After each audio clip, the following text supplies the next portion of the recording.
Hey there, thanks for tuning in.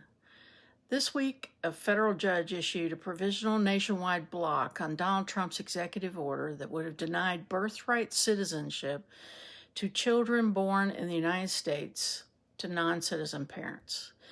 The case is now moving forward as a class action suit, and while the block is temporary, it's an important pause and a moment we shouldn't ignore.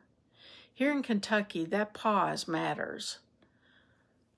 A lot of families in this state live in a legal gray area. Their children were born here.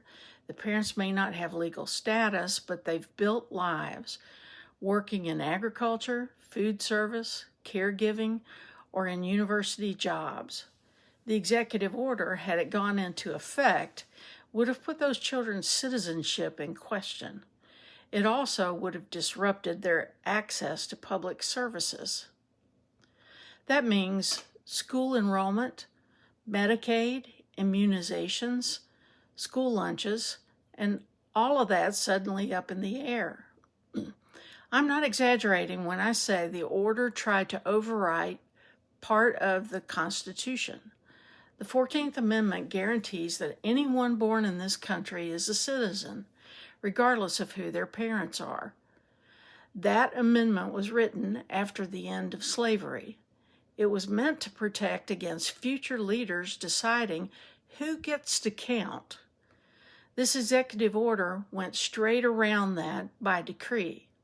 That's not how a democracy is supposed to work. What gets lost in the legal language is what it feels like to live through this. Even with the ruling in place, the fear hasn't gone away.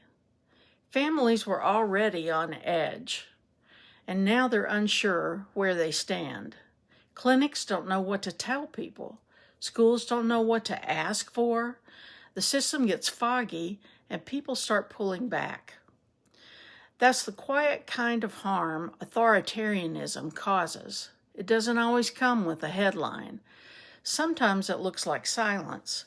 Sometimes it looks like someone choosing not to go to the doctor or not to enroll their kid in kindergarten because they're afraid it will draw attention.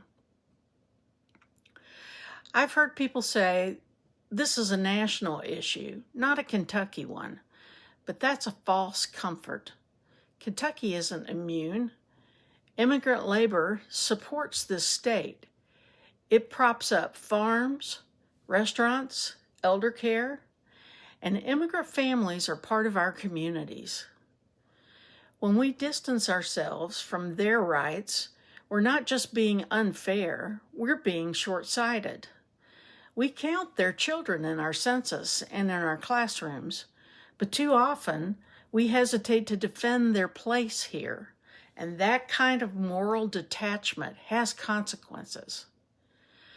The judge's block doesn't fix this. It just gives us time to think more clearly, time to ask ourselves what kind of country we're living in and what kind of Kentucky we want to be part of. Rights don't defend themselves. People do. Not just lawyers or officials.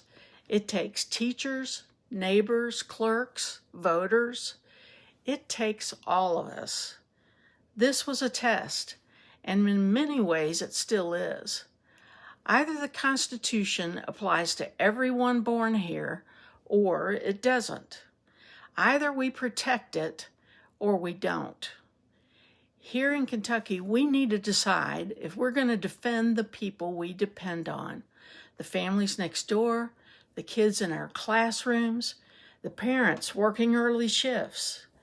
If we don't, we're leaving the door open to a future where rights get rewritten by whoever holds power next. The pause is temporary, but the damage is not. We still have time to respond, and we should.